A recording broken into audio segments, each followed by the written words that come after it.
presented by Mythili Tips.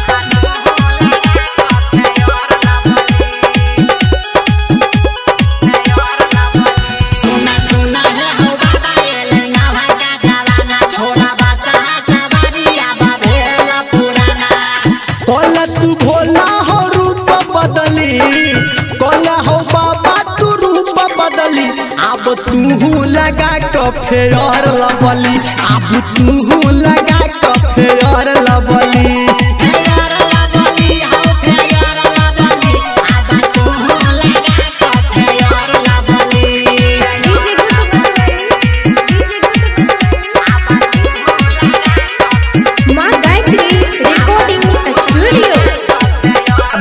युवा star music की शानदार प्रस्तुति। चिलम गाजा के छोड़ तू फूक हो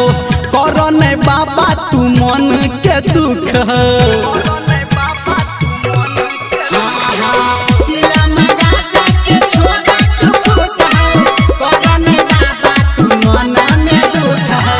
घूम घाम करो तू चारू बगली घूम घाम करो तू चारू बगली बाबा तू लगा फेयर लबली बाबा तू लगा फेयर लबली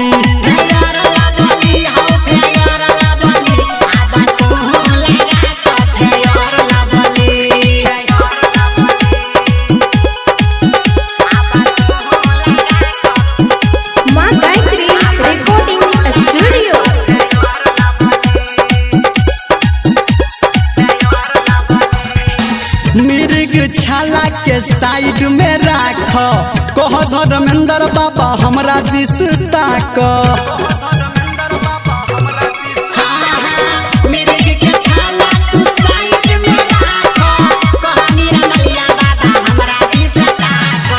कहे छो राइटर सन्टू बात असली